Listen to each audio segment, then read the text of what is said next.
Hi everyone, welcome to Land and Sea. I'm Jane 80. This week we're taking you back to the snow and cold of this past winter and a seasonal tradition that plays out on the ice. It's a generations-old Mi'kmaq fishery using spears. The catch is a slippery and delicious part of Indigenous culture on Newfoundland's west coast.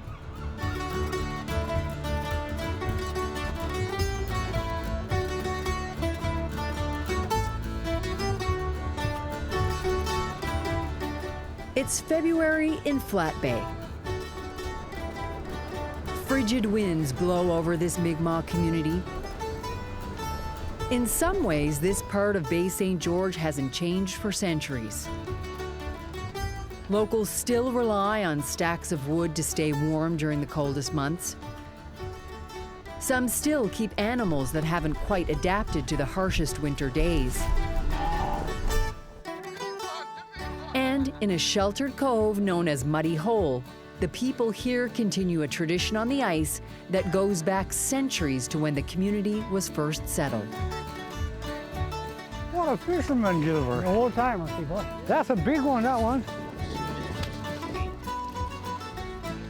Speared from this cold Canadian water, American eels. Kind of like a snake, isn't it?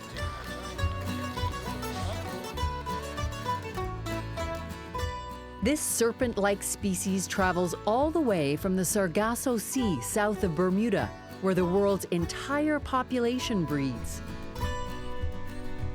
American eels leave the open ocean for sheltered saltwater bays like this one in Flat Bay. They burrow their slender bodies into the mud for a long winter's nap and become inactive. That is, until they get a poke from a spear. Oh, good one, Tay. That's a nice one, boy. How about? There you go, though. Monsters. I tell you, some pile of people looking for feed eels, buddy. Calvin White is one of the people with a craving for cooked eel. He has always had a deep appreciation for what nature brings to his community's doorstep. I don't have a dog, I don't have a cat. I have snowbirds. Calvin is a respected elder in Flat Bay. He says Mi'kmaq on this part of the island have always understood the value of eels as a food source. In 1797, it was recognized that Flat Bay's importance to First Nation people was because of the abundance of eels. Oh, this is a eel. In oral history, people will tell you and pass from generation to generation that eels was one of the reasons why people would have been attracted to settle here. Nice eel. That'll be good in the pan. In the rivers and streams in spring and summer, and under the ice in Muddy Hole in winter, eels have been a staple for the people of Flat Bay. When times were lean, and for instance, if the weather was really bad and you didn't get an early ability to be able to hunt in the inlands for caribou, because caribou was the second food after the eels and was the meat, you always had the eels to be able to turn to. That was a guaranteed lifeline, or a guaranteed food was the eels. They were always here. It was a way of survival. Going eeling was this equivalent to going shopping for your groceries. It was part of your livelihood. One of the things that is very important in spearing eels, you have to learn to get the feel of when something is on the other end of the spear. That's not something you can see. It's not something you can imagine. It's something that you have to feel. So what happens is that when you do it long enough, you'll get the act into knowing that, okay, I just struck something. And in most cases, people who are really good at it and have a lot of practice, they'll know the difference between a stick and an eel. Too small, that one. Yeah. These two have had decades of practice. Cousins Clayton Bennett That's what I'm gonna get, all little. and Gilbert Bennett have been spearing eels since they were young boys. Good one, Tay. Whenever the ice is thick enough in Muddy Hole, this is where you'll find them. Look at that, look. What a fisherman, Gilbert. Now a big time either? Yeah. Veteran. The old veteran here. Oh, Gilbert, that a pro. You don't trick Gilbert, eh, Gil? Hey, Gilbert's just waiting. Well, I love spears. I got to do this every year. I can't wait for the ice to come. I just love it. Yeah. How many days in the winter would you come down here and do this now? I don't know. Nobody be able to count them. I come down here a lot. Oh, good pastime, good exercise. Everything is good about it. Get you out the house, hey? Oh, how about that one? You're outdoors, breathing the fresh air. Oh, yeah, you're out breathing fresh air, have chats with friends and all that, eh? How do you feel when you get one? Oh, I feel good when I get a big one. But a little one, oh, that's not good. You can tell the difference, see? Once you hit them, you can tell by the weight, eh? And they're moving on your spear. Yeah. And when you have a big one on the spear? Oh, you know it's dead. Then you get excited. When we come back, we'll spend time with Clayton and Gilbert and learn more about searching for eels out on the ice in Flat Bay.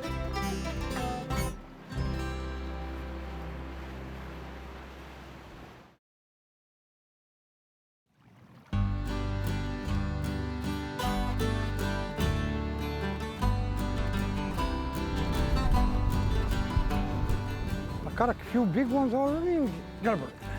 Gilbert Bennett and Clayton Bennett are taking part in a Flat Bay tradition. In a shallow part of Muddy Hole, they lunge toward the water in search of American eels. The water is only about 3 to 4 feet deep. That's it. With their long wooden spears, they reach in under the ice into the soft mud where eels are resting. Your spear's about what, 10, 11 feet long? This one here, yeah, about 10 feet, I guess, yeah. At the end of the spear, rounded metal prongs, an eel's rude awakening. The prongs are so far apart. When they're going in the mud, the heel will go in, and when you pull back, it'll get stuck there, see? This is the way Mi'kmaq eelers have fished for centuries.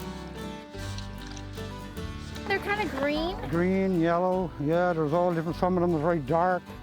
Some of them are very nice white bellies, silver bellies we call them. Yeah. They're really good, yeah. But that's a nice eel. Yeah. It'll be tasty. Oh, fry it up. All right. Big stick. Clayton remembers the community coming together at Muddy Hole when he was young. You'd come out with your family? Yeah, well, me and my father and my brothers or something like that. And we come down with dog teams in the winter. Every family would be down here with spears, and then we would only have to come down, spear 2 holes, and you got your eels. So Muddy Hole would be filled with people. Filled with people, and the eels would be filled right from way back there all the way through. There was lots of eels, and there's still a lot of eels, yeah. A lot of eels here. Yeah. But it was, Hey! While the eels may be plentiful in Muddy Hole, American eels have actually been classified as a species at risk. The population has dropped dramatically. Despite that, there is a commercial fishery for eels. There are 117 licenses in Newfoundland and Labrador. Harvesters took 20 tons of this fish last year. No new commercial licenses have been issued since the late 90s. And no new recreational licenses, like the ones Clayton and Gilbert own, have been given out since then either. But the rules are very different for each group.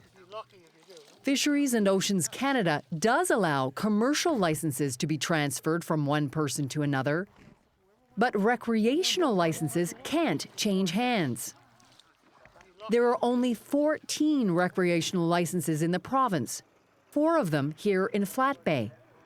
Once the holders of those 4 licenses are gone, so too are the licenses, and with them, the community knowledge of the spear fishery.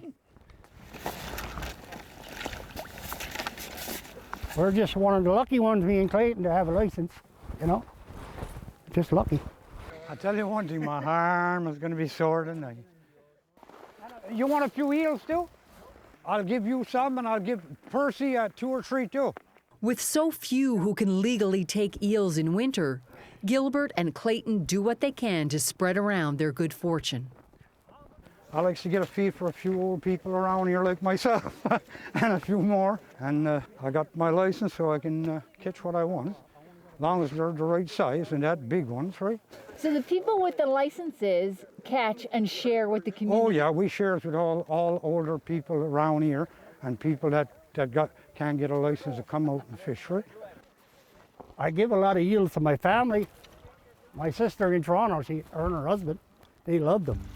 So they come here in the summer, I put it away for them guys. Takes it back to Toronto with them. You can't get that up there. Wow, no, that's the eels, boy. That's awesome. After a few hours on the ice, Clayton and Gilbert have an enviable haul of eels. Flat Bay Band Chief Joanne Miles has arranged for these coveted critters to be cooked up for a community feast. But first, there's a lot more work to be done. Yeah, it's gonna be a fry up. Who's gonna skin them for you? Francis. Woo, Francis is gonna be taking. After a break in the afternoon, there's a gathering inside a warm shed. 13 holes, Francis. Gilbert and Clayton are here, and they've recruited Francis Miles, a man known in Flat Bay for his prowess in how to peel an eel. Others from the community have come to watch a dying tradition. The first step is just to cut them open from the belly, back up to the throat there. Cut them down so far so the skin don't break right when the bias falls on it. So you gotta just open them up, get them right up to the throat here. Get them deep down so you can get all of this out. You had the easy part. Yeah. My son. More tough skin. And the bigger eels are a bit harder to do. Skin was going to break, so I'll use the pliers now. Now, back in the day when I was a boy and they had no pliers, they used their teeth. Exactly. That's right. Here, you grab the head and I'll pull on this part. That's the only way it's going to work. You're right. Big one. Sure. This paper is fine. Piece of cake. Francis has pulled the skin off thousands of eels in his lifetime. When he was young, he and his family would gaff eels in the rivers at springtime. Late May and early June, when they're coming out of the mud and they're heading for the ocean. That's when we get our eels up. Up in this area was called Bankhead. And I've seen as many as in the nighttime would go to get to the brook around just dark. As many as 40, 50 people. Even that big one there. But I'm talking, this was 35, 40 years ago, maybe 50 years ago. Hey? Oh, it was a big thing, yeah. You know, in the spring there would be just as many girls as boys. The girls wouldn't be there after the eels; they'd be there for the fellers. And that's a fact. Kelvin, am I right? So it was a real community building exercise. The whole community benefited from eels, according to Elder Calvin White, even the dogs. Now, all those skins and heads and guts, they used to take all that and throw it in a big pot and boil it. And after it was boiled for so long, they'd throw all their vegetable peelings in with it and leave that boil for a while. Then you'd mix probably a quart of flour into it just to get it thick. Take it out in the snow and pour it out and let it freeze, and then junk it up for dog food. When the guys would go into country for caribou in March, they'd always take big slabs of that concoction, and in the nighttime while you were in your camp, you cut off a chunk of that and give it to your dog and let him eat onto it all night. People could look at the dog and know that the dog was being fed eel skins because their coats was beautiful. The oil in the eel skin was so healthy that their hair wasn't, they weren't shedding, and it was smooth and it was shiny. Well, boys, we're down to our last. The well-being gained from a wild fish diet is widely known in the community. And so is the cultural well-being derived from eels. The Mi'kmaq of Flat Bay are proud of this set of skills. It wasn't something that was only known by a few people. It was known by everybody. This happened in every home, and I and many others who have this conversation, we've been saddened over the last 15 years, 10, 15 years, because of the loss of the ability to be able to do that. Yeah. It was a great loss to the community. There's hope that Fisheries and Oceans Canada will recognize the value of these personal licenses and grant more so this fishing tradition won't be lost forever. For now, though, there's excitement for a feast. When we come back, a meal of eel.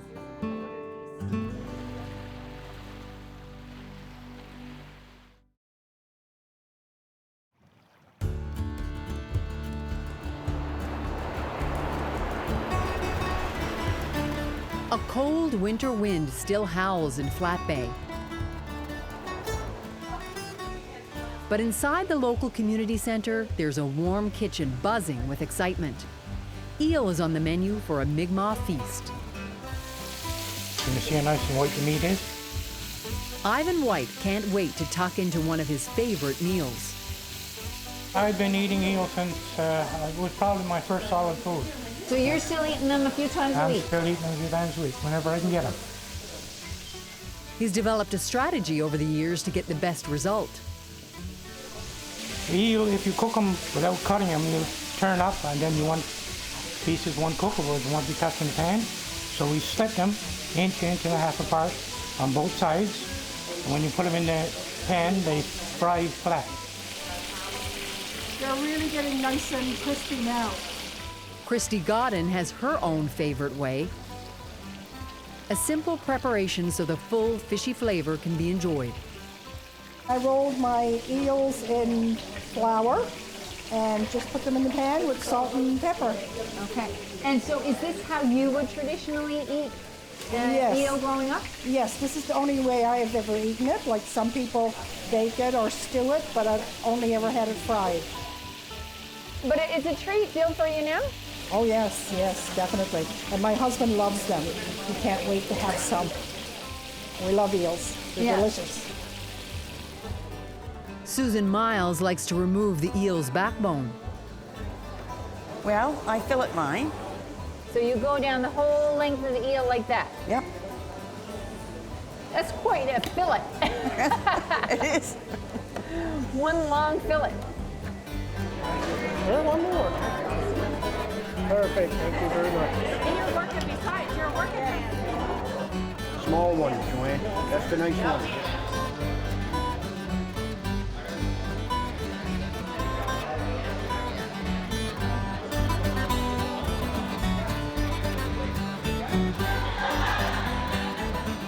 No matter the method, the final result is a hit.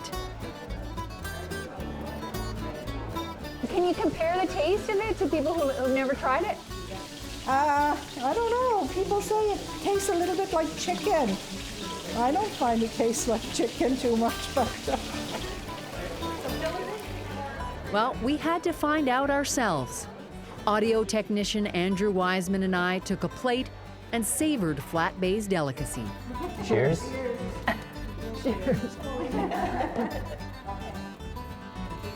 Oh, it's so good.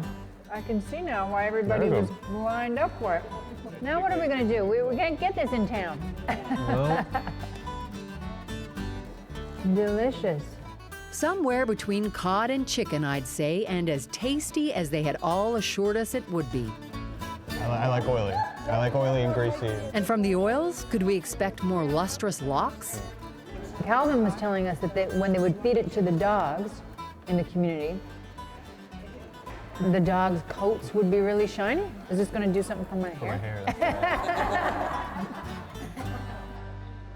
It did Calvin White's heart good to see his neighbors with full bellies and smiles. it was awesome. Very, very much so. And what makes him even happier is that meals of eel will be brought to many homes of the elderly. I had assured them that their share would be delivered to them. They were ecstatic to know that they were going to have, a meat of eels brought to them on this day. We have to thank those people who do have the license, because there was no requirement for them to be able to do that. They did that out of the goodness of their heart, but they gave their day to provide enough eels for this function. We owe those people for the generosity of doing that. Gilbert Bennett is happy to share what he spears.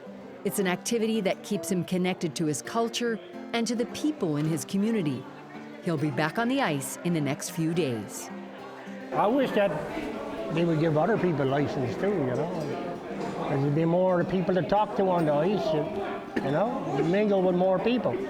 Well, sometimes I'm there alone, I go alone myself. Hardly anybody shows up. My concern is that even the license that those people have, they will go with those people because there's no policy for replacement. If they miss 1 year that they don't renew that license, they won't be able to get it the next year. So it's something that is going to end. It's going to come to an end. The people of Flat Bay want their way of life protected and greater efforts made to understand this species, what has happened in the ecosystem, and why eels are now at risk and what can be done to protect them too.